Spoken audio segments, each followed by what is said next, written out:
Hey everybody, it is Dak here from the Ed Boys, and welcome to my Royal Titans guide. These two giants are a mid to high level boss encounter that can be done in solos or duos. The bosses were designed to help bridge the gap for players trying to get into higher level bossing with an emphasis on gear switching. So this fight isn't necessarily high difficulty, but they are pretty strong, so you're always going to benefit heavily with higher stats and gear, of course. They're not necessarily a high level boss, but they're going to be more difficult than like Scurious or Barrows for sure. In this video, I will go over the requirements for the Royal Titans encounter, followed by the gear and inventory setup.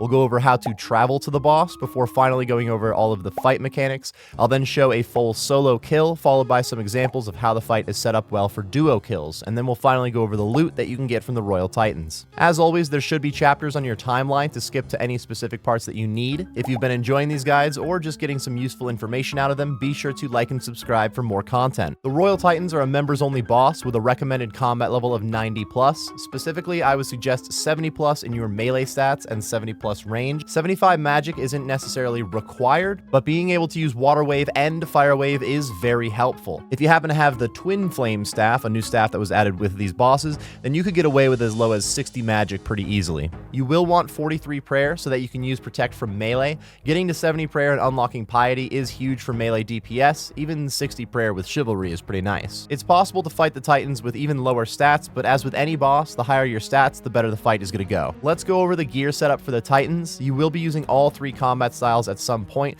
but the main style is going to be melee. So we're wearing the melee gear, and we're going to bring range and magic switches in the inventory. The Titans are slightly weaker to crush than they are to stab and slash. Overall, their defense isn't crazy, so the short version of this very long gear section is just wear your best melee gear. In this screenshot here, I do have the setup that I have been using on my group Iron Man. It is a solid setup, though not necessarily best in slot for any of these pieces. It's generally not very expensive gear and reasonable to get your hands on as an Iron Man. I am going to go over each gear slot and go from the best in slot to the worst option that I would go for at the Royal Titans. Just remember that there are lots of viable gear options for fighting these giants. If you're on a Fire Giant or Ice Giant Slayer task, then you can use a Slayer Helm. Just be sure to imbue the Black Mask at the Nightmare Zone, Soul Wars, or Amir's Arena so that it works with range and magic.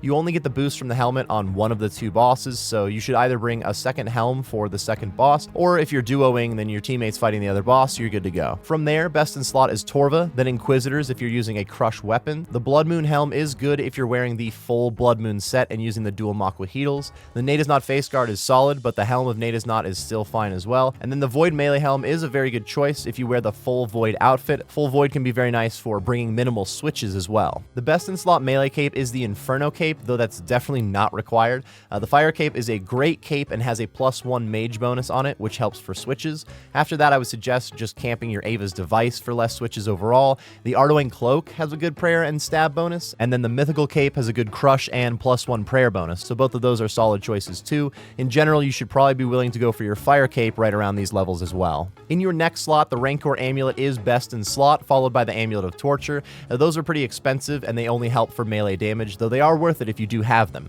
The Amulet of Fury is great for all three combat styles, which means it's good for minimizing switches, and then the Amulet of Glory is also good for all three styles. It's just a little bit weaker than the Fury. Your ammo slot's going to depend on your range switch. I have Ruby Bolts on because I'm bringing a Rune Crossbow. If you're taking the Atlatl, you'll need Atlatl Darts. If you're taking a Magic Shortbow, then you're going to need some arrows, preferably Amethyst arrows. And then if you're bringing like a Blowpipe or a Bofa, you can wear a Blessing for some prayer bonus instead of bringing ammo. There are a lot of viable weapons for fighting these bad boys. The Scythe of Vitur is best in slot, followed by the Soul Reaper Axe, and then the Inquisitor's Mace is great if you're wearing full Inquisitors, but all of that stuff is very expensive. The dual Maquaheatle is also great as long as you're wearing the full Blood Moon set. Then you have the Noxious Halberd, is a very strong weapon in many places, and it has an extra attack range, which actually helps at one point during this fight, just slightly. The Halberd is like twice the price of full Blood Moon at the moment though, so Blood Moon is the way to go for this fight if you have it. The Osmumten's Fang still lands just above the Abyssal Tentacle in DPS here.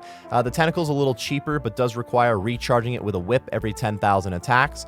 And then an Abyssal Whip is about the lowest I'd go for these bosses, though I would imagine a Dragon Scimitar still works for some KC. It's just going to be pretty slow, of course. In your shield slot, as long as you're not using a two-handed weapon, of course, the Avernic Defender is best in slot, followed by the Dragon Defender. Dragon Defender requires lower stats than this fight does, so it shouldn't be too much of an ask, but I do want to give a shout out to to the Book of Balance, which gives a little bit of a combat boost in all 3 styles, and it can help minimize your switches. If you're wearing Void, then you might be struggling to get the plus 39 mage boost that you need with Void, so it's good to have a mage shield like a Malediction Ward or a Mage's Book. Those are not bad options when in the full Void outfit. In your chest slot, there are a lot of options. Torva is best in slot, and then Inquisitors if you're wearing that full set and using the mace. Again, the Blood Moon top is great if you're using that full set with the dual Makwa Heatles. After that, you could go Bandos Chestplate or Fighter Torso, but personally, I would just camp your Mage or Range switch. In this setup that I have here, I'm camping the Blue Moon Chestplate, which has a very high magic bonus and a little bit of melee strength. The Eclipse top is also pretty good, having a range bonus and some melee strength, and you could camp a Blessed D'hide top just for your range bonus. It's not bad either. The leg slot is basically the same as the chest. Torva is best, followed by the Inquisitors, and then Blood Moon if you're using their full sets. The Bandos Tacets only have +2 melee strength, which is actually pretty low, so I do find it more beneficial to just wear your range switch instead. If I was struggling to get a good magic bonus without a ton of switches, then I would be wearing Blue Moon Tacets right now, or maybe Mystic Robe Bottoms, but I'm currently going with the God D'hide for a bit of range accuracy. Ferocious Gloves are best in slot, but Barrow's Gloves are still great for melee, and they're second best in slot for both magic and range as well. I do highly suggest getting the Barrow's Gloves from Recipe for Disaster. After that, you can go down the recipe line: Dragon Gloves, Rune Gloves, Addy, and Myth Gloves.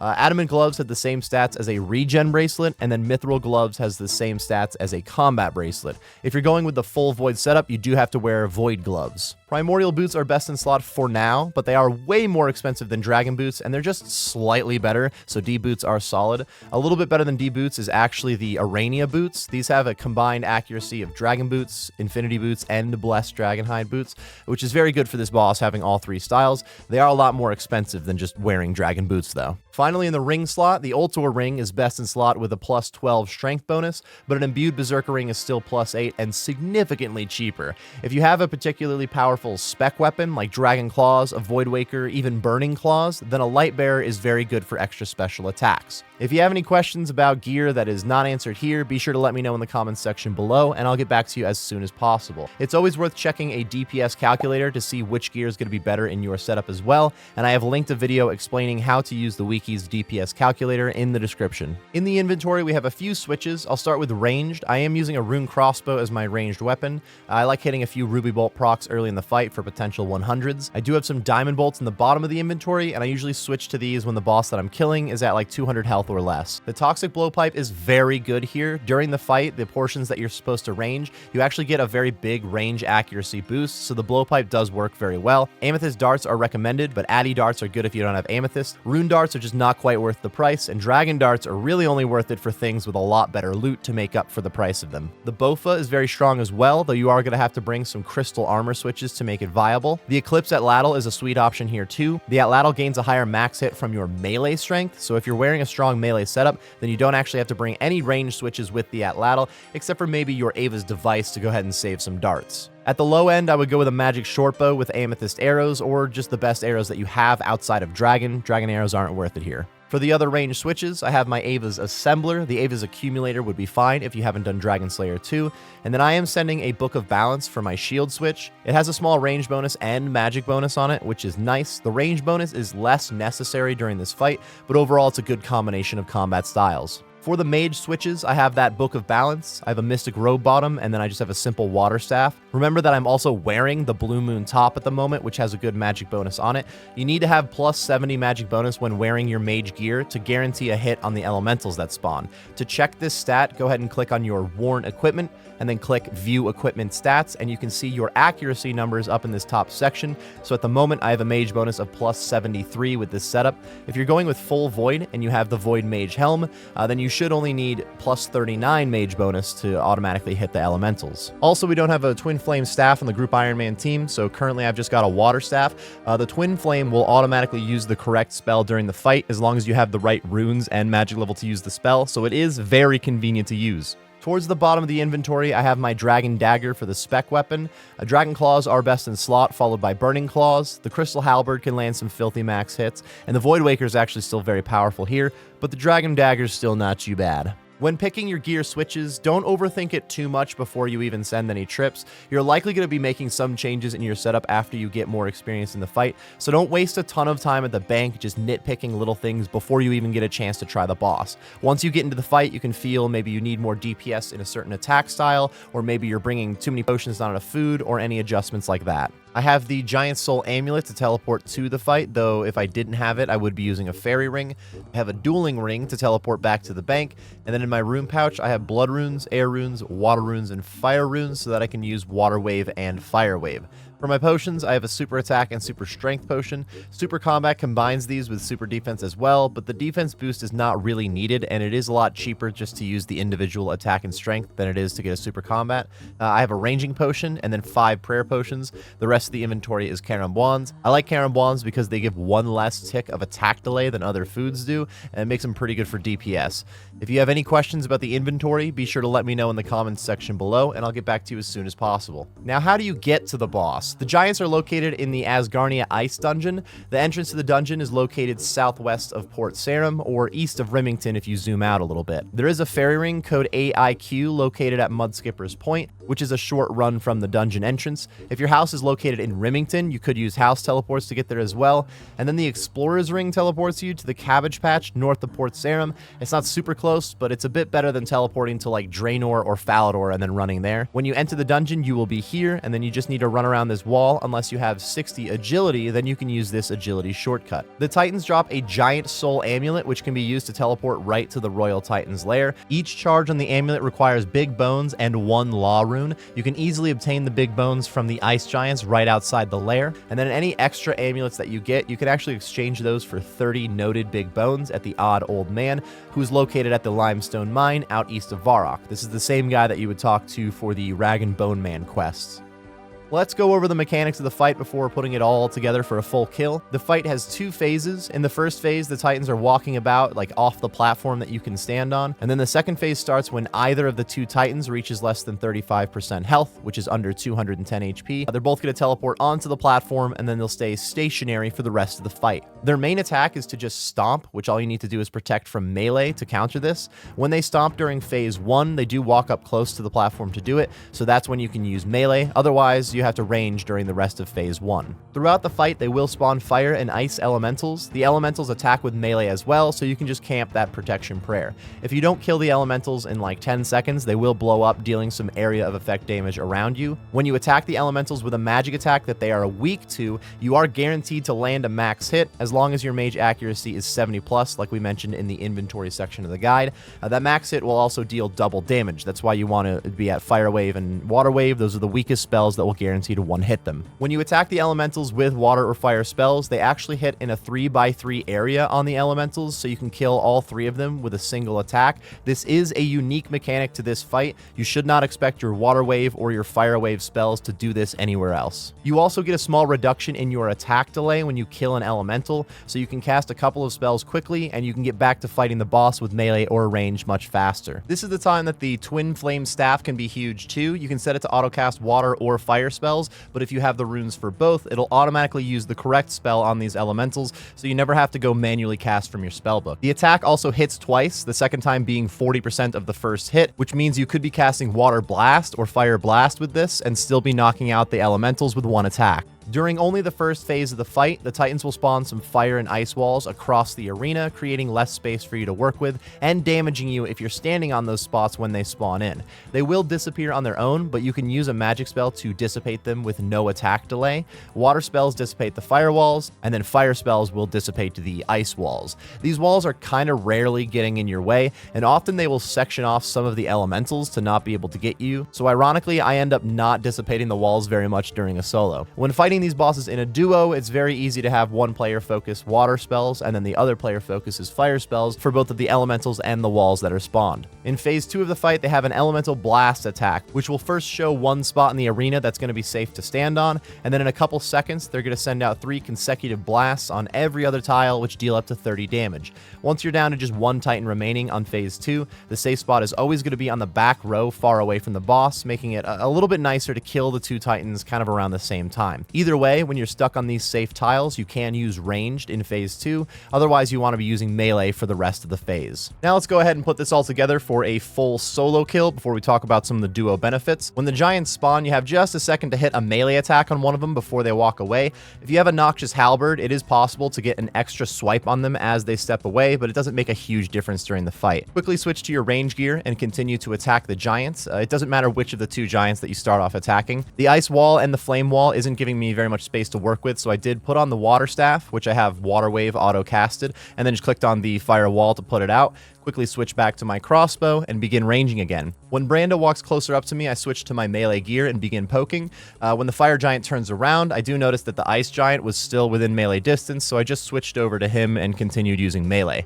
As I did that, the fire giant spawned in fire elementals right as the ice giant was walking away, so I switched to my magic gear. I hit a water wave on the elemental, and then as soon as I use that attack, I switch back to range because I know for sure that the water wave is going to one-hit the elementals, and I won't have any attack delay for my next hit, so I'm trying to be quick. I happen to hit a 100 with the Ruby Bolt proc, but also the ice elemental spawned there, so I did need to switch back to my magic gear, try to use my fire wave spell on the elementals, and switch back to range. So there was kind of a lot of back and forth between range and magic there. When the giants walk closer to me again, I do switch to melee. The fire giant spawned some elementals, so I just water wave those and keep poking the ice giant. When I get him to around 250 health, I know that any hit could start phase 2, so I switch back to the fire giant to get her to low health as well. It's nice to get both giants to like 250, 225 health or so before the second phase starts. That way you don't have to be in the second phase as long. I got the fire titan under 35% health, and they both teleport onto the platform beginning phase 2. When they use their elemental blast attack, I make sure to get a range hit or two while I'm standing on that safe spot and I can't melee, and then the rest of the time I'm poking with my fang. Sometimes if the safe spot for the elemental attack is within like a square or two of attacking a giant, you can kind of like flinch and get a melee attack in instead, but it's much simpler just to use range. The elementals spawn somewhat often during phase 2. If you kill one of the two giants, then that one won't be able to spawn elementals anymore, which is kind of nice on paper, but in my opinion, it is better to get both of the giants to low health and then try to kill them around the same time. Once you kill one of the Royal Titans, the other one now is able to hit damage through your protect melee, and the elemental blast attack that it uses is always going to be on the opposite side of the arena, making you have to run further, so it's much more of a pain to fight than when there's only one giant left. When you kill the second Royal Titan, the fight will be over, and then you can choose to loot from either of their bodies, and we will talk about that more in the loot section of the guide. When fighting the boss in a duo, the mechanics do not change. The boss did not scale to have any more health or anything like that, and you do get the benefit of having a teammate to do half the work for you. If each player just focuses on like one type of magic spell, like I'm using Water Wave and Cryptic's using Fire Wave, then it takes a lot less effort on both players to keep the arena clean of walls and elementals. This is less of an issue if you're using the Twin Flame Staff, but it is still convenient overall. You don't really need to worry about killing the giants at the same time in a duo, or at least like getting them to low health before phase 2. Generally, if you're each fighting your own Titan, their health should probably stay at similar levels, and even if one giant dies well before the other one, you now have two players fighting the remaining Royal Titan together, which will end the fight pretty quickly. Overall, the fight is balanced very well. It's very possible to solo with a bit more effort than duos, but soloing will give you some great bossing practice for switching your gear and like using different attack styles on the fly. When fighting the boss in a duo setting, you still have like gear switches and whatnot. You're still getting some pretty solid bossing practice, but it's also pretty quick kills and somewhat chill to do, and it actually fits the category of multiplayer, which is awesome. If you have any questions at all about the fight mechanics or how to kill the Royal Titans at this point, let me know in the comments section below, and I will get back to you as soon as possible. Finally, let's go over the drops that you can get from fighting the Royal Titans. When the fight ends, you can choose to loot from either of the two Titans, but you can only loot from one of them per kill. You can choose to loot the boss just for normal loot, or if you right click, you can sacrifice, which will give you no loot but does double your chance to get the pet. And then if you choose to take pages, you're guaranteed to get some desiccated pages, which can be turned into burnt, soaked, or soiled pages. They share a few drops like runes and ammunition. You can get rune items for alkables. They both drop like gold and coal and some tree seeds. Branda the Fire Queen drops grimy herbs, while Eldrick the Ice King drops the herb seeds, and they have a couple different uniques that we'll get into in a second. The amount of loot that you get will depend on if you're soloing or duoing. When you're fighting the boss in a two-man team, it's going to split the loot up amongst the players. You're not going to each get the same drop, but you'll each get about half of the amount of stuff depending on how much damage you did. So if you dealt exactly 50% of the damage in the fight and then you landed on this seed table here, you would roll 2 to 3 maple seeds or 1 palm tree or 1 yew seed. But if you did the fight solo and you did 100% of the damage, then you would roll the full amount of whichever thing you happen to land on. The The amount of kills per hour that you're going to get depends on a lot of things, like your stats, your gear, how good you are at the fight, and then obviously there's a big difference if you're soloing or duoing. Duo kills are going to be about half the loot, but they're also going to be like twice as fast. Including less bank trips, you can expect slightly better GP rates while duoing, but let's go ahead and do the math on solos. With weak gear and low stats, soloing can take like 4 to 5 minutes. Your first chunk of kills, you'll make more mistakes and you won't be doing like optimal damage by any means, so it could be longer than 5 minutes, but you generally shouldn't expect to get average kills per hour like your first hour or two at any boss. 5 minutes per kill or so, let's say it was like 12 kills per hour on the low end, and then if you're max gear and stats, you can really speed through probably like 2 to 2.5 minute kills on average, maybe upwards of 25 kills per hour. The average loot without getting any uniques is about 55k per kill at the moment. At 12 to 25 kills an hour, that would be 660k to just under 1.4 mil in loot per hour. If you add in some twin flame staffs, that would be another like 36k per kill currently. That's with the staff being about 5.4 mil right now. That's going to be more like 1.1 to 2.7 mil in loot per hour from these guys, so maybe like 1 to 2.5 mil GP an hour profit. Overall, nothing crazy, but still some decent GP, especially for a boss that is designed to prepare you for higher level bossing, giving you some good practice at mechanics and potentially unlocking some good prayer upgrades. For the uniques, the Giant Soul Amulet is a 1 in 16 drop from either of them. This is the amulet that teleports you to any of the giant bosses, and it does need to be charged with big bones. Each Titan has their own prayer scroll that they can drop. Eldritch the Ice King drops the Deadeye Prayer Scroll, which can be used to upgrade your Eagle Eye Prayer if you have at least 62 prayer. Then Branda the Fire Queen can drop the Mystic Vigor Prayer Scroll, which also requires 62 prayer to read, and it'll upgrade your Mystic Might Prayer. These are good upgrades for range and magic DPS and defense while you use them. They're a great step before getting your Chambers of Xeric prayer upgrades. The scrolls are a base 1 in 75 drop, so it's 1 in 75 in a solo and about 1 in 150 in a duo. Each Titan can drop a staff crown as well. The Ice King drops the Ice Piece, and the Fire Queen drops the Fire Piece. These two crown pieces can be combined with a Battle Staff to make the Twin Flame Staff. And then when you take loot from either of the two Titans, you have a 1 in 3,000 chance to get the pet, which is very rare, but you do have a 1 in 1,500 if you decide to sacrifice your loot, which is still pretty rare. If you still have any questions about the Royal Titans bosses, let me know in the comments section below, and I will get back to you as soon as possible. If you enjoyed the video, or you just got some useful information out of it, be sure to like and subscribe for more content. I also stream on Twitch, which should be linked on the screen and in the description. Thank you very much for watching, everybody, and best of luck on your Royal Titans grind.